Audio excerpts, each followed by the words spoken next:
దేవునికి స్తోత్రం కలుగునుగాక. క్రీస్తునందు ప్రియమైన యేసుతో ఏకాంత సమయం అనే అనుదిన ధ్యాన క్వైట్ టైం క్యూటీ కార్యక్రమ వీక్షకులందరికీ ప్రభు అయిన యేసుక్రీస్తు నామం పేరట విజన్ క్యూటీ ఫెలోషిప్ తరఫున ప్రత్యేక శుభములు వందనాలు తెలియజేస్తూ నేటి ధ్యాన కార్యక్రమానికి మిమ్మల్ని ప్రేమతో ఆహ్వానిస్తున్నాను. ప్రియులారా, నేటి ధ్యానం కొరకై ఏర్పాటు చేయబడిన పరిశుద్ధ లేఖన భాగం ద్వితీయోపదేశ కాండము 24వ అధ్యాయము 10వ వచనము నుండి 22వ వచనం వరకు. రండి, మీ దగ్గర బైబిల్స్ అందుబాటులో ఉన్నట్లయితే నాతో పాటు వాక్య భాగము తెరచి చదవలసిందిగా ప్రభు పేరట మీకు మనవి చేస్తున్నాను. ముందుగా వాక్య భాగమును చదివి ధ్యానంలోకి వెళదాం. నీ పొరుగువానికి ఏదైనా నీవు ఎరువిచ్చిన ఎడల అతని యొద్ద తాకట్టు వస్తువు తీసుకొనుటకు అతని ఇంటికి వెళ్ళకూడదు. నీవు బయట నిలబడవలెను. నీవు ఎరువిచ్చిన వాడు బయటనున్న నీ యొద్దకు ఆ తాకట్టు వస్తువు తెచ్చి ఇచ్చును. ఆ మనుషుడు పేదవాడైన ఎడల నీవు అతని తాకట్టు ఉంచుకొని పండుకొనకూడదు. అతడు తన బట్టను వేసుకొని పండుకొని నిన్ను దీవించున్నట్లు సూర్యుడు అస్తమించున్నప్పుడు నిశ్చయముగా ఆ తాకట్టు వస్తువు అతనికి మరలా అప్పగింపవలెను. అది నీ దేవుడైన యెహోవా దృష్టికి నీకు నీతి యగును. నీ సహోదరులలో నేమి, నీ దేశమందరి నీ గ్రామములోనున్న పరదేశులలో నేమి దీన దరిద్రుడైన కూలివానిని బాధింపకూడదు. ఏనాటి కూలి ఆనాడికి ఇయ్యవలెను. సూర్యుడు అస్తమింపక మునుపు వానికి ఇయ్యవలెను. వాడు పేదవాడు గనక దాని మీద ఆశ పెట్టుకొని ఉండును. వాడు నిన్ను బట్టి యెహోవాకు మొరపెట్టునేమో అది నీకు పాపమగును. కుమారుల దోషమును బట్టి తండ్రులకు మరణశిక్ష విధింపకూడదు. తండ్రుల దోషమును బట్టి కుమారులకు మరణశిక్ష విధింపకూడదు. ఎవని పాపము నిమిత్తము వాడే మరణశిక్ష నొందును. పరదేశి కానీ తండ్రి లేని వాని కానీ న్యాయము తప్పి తీర్పు తీర్చకూడదు. విధవరాలి వస్తువును తాకట్టుగా తీసుకొనకూడదు.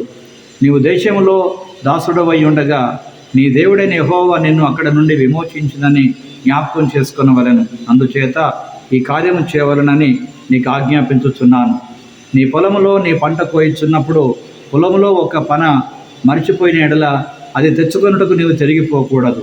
నీ దేవుడైన యెహోవా నీవు చేయి పనులన్నిటిలో నేను ఆశీర్వదించినట్లు అది పరదేశులకును తండ్రి లేని వారికిని విధవరాండ్రకును ఉండవలెను. నీ ఒలీవ పండ్లను ఏరున్నప్పుడు నీ వెనుకనున్న పరిగెను ఏరకూడదు. అది పరదేశులకును తండ్రి లేని వారికిని విధవరాండ్రకును ఉండవలెను. నీ ద్రాక్ష పండ్లను కోసినప్పుడు నీ వెనుకనున్న పరిగె ఏరుకొనకూడదు. అది పరదేశులకును తండ్రి లేని వారికిని విధవరాండ్రకును ఉండవలెను. నీవు ఐగుప్తు దేశమందు దాసుడు ఇంటివి అని జ్ఞాపకం ఉంచుకొనుము. అందుచేత ఈ కార్యము చేయవలనని నీకు ఆజ్ఞాపించుచున్నాను. చదవబడిన లేఖన భాగమును దేవుడు నేటి మన ధ్యానం కొరకు దీవించి ఆస్వాదించునుగాక. ప్రియులారా, నేటి ధ్యాన భాగం పూర్తిగా చదివిన తర్వాత దీని కొరకు ఏర్పాటు చేయబడినటువంటి ప్రధాన అంశము బలహీనులను ఎలా గౌరవించాలి. బలహీనులను ఎలా గౌరవించాలి, how to honour the week అనే ఈ అంశమును ఆధారం చేసుకొని నేటి పాఠ్యభాగ సారాంశాన్ని జాగ్రత్తగా మనం గమనించినట్లయితే, నేటి పాఠ్యభాగము ఒక పొరుగువానిని వాని యొక్క మానవ హక్కులను పరిరక్షించేటువంటి మరియు శ్రద్ధ ఉంచడానికి సంబంధించిన విషయాలుగా వీటి కొనసాగింపు మనం గమనిస్తున్నాం. ప్రియులారా, ఇశ్రాయేలు ప్రజలు పేద రుణగ్రస్తులతో కూడా మర్యాదగా ఉండాలి. ఒకడు మరొక వస్తువును తాకట్టుగా పెట్టుకొని ఉంటే దానిని సూర్యుడు అస్తమించే సమయానికి ముందే తిరిగి ఇవ్వాలి. తద్వారా ఆ వ్యక్తి రాత్రి చలి సమయంలో తనను నిద్రిస్తూ ఉన్నప్పుడు అది కప్పుకోవడానికి వీలవుతుంది. ఇశ్రాయేలు ప్రజలు తమ కుటుంబ సభ్యులకు ఎవరైనా వారిపై చేసిన తప్పులను ఆరోపించడానికి మరియు వారిపై ప్రతీకారం తీసుకోవడానికి అనుమతించబడలేదు. ప్రతీకారం చేయుట నా పని, పగ తీర్చుట నా పని, నాకు వదిలేవేమని ప్రభువే చెప్పాడు. ప్రియులారా, కనుక ఇశ్రాయేలు పరదేశుల పట్ల, అనాథలు మరియు వితంతువుల పట్ల ఉదారంగా ఉండడానికి కారణం వారొకప్పుడు దేవుని దాతృత్వం కూడా వారు అనుభవించి రక్షించబడ్డటువంటి బానిసలుగన్న సంగతి మర్చిపోద్దని ప్రభు జ్ఞాపకం చేస్తున్నాడు. ఇందులో దేవుడు మనకు నేర్పే పాఠాన్ని జాగ్రత్తగా గమనించినట్లయితే 18 నుండి 23 వచనాల ఆధారంగా మనము కనికరించబడిన గనుక ఇతరుల పట్ల కూడా మనం కనికరం చూపాలి. మనము మన పాపాలకు బానిసలంగా జీవిస్తున్నప్పుడు దేవుని దయతో మనము రక్షించబడితే బలహీనుల పైన దయ చూపడం మనకు సరైనటువంటిదే.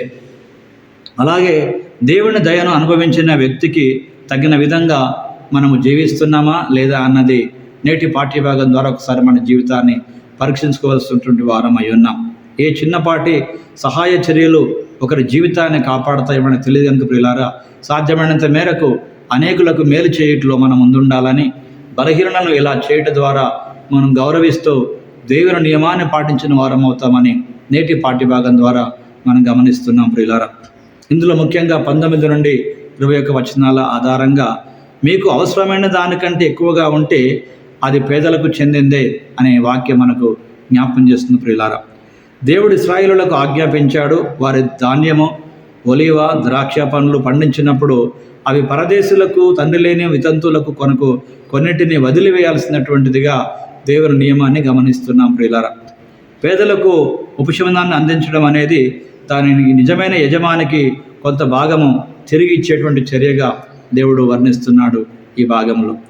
కనుక నేటి పాఠ్యభాగం ఆధారంగా ప్రియులారా, మన జీవితానికి ఒక అన్వయింపుగా మీరు ఎలా చేస్తున్నారు ఈ పరిస్థితులలో? మీరు పేదవారి నుండి వారికి సహాయం చేస్తున్నారా? వారి నుండి కూడా ఏదైనా దొంగిలించే ప్రయత్నం చేస్తున్నారా? పేదలకు తిరిగి ఇవ్వాల్సిన వస్తువులను మీరు గట్టిగా పట్టుకొని ఉంటే మీ చేతులు తెరచి దాని నిజమైన యజమానికి తిరిగి ఇవ్వండి. తద్వారా మన యజమాని అయిన దేవుడు మనపై కనికరం చూపిస్తాడు. ప్రియులారా, డబ్బున్న వారిని అందరూ గౌరవిస్తారు, కానీ బలహీనులను ఎలా గౌరవించాలో నేటి పాఠ్యభాగం ద్వారా ప్రభు మనకు నేర్పిస్తుండగా ప్రియులారా, నిజంగా ఇదొక దైవికమైన చర్యగా మనం తీసుకొని ప్రియులారా, ఆనాటి ఇశ్రాయేలుకు మాత్రమే కాదు, నేటి మనకు కూడా దేవుడు ఇచ్చినటువంటి సందేశం పేదల పట్ల కనికరము చూపుట అనేది మనకెంతైనా ఆశీర్వాదం ప్రియులారా.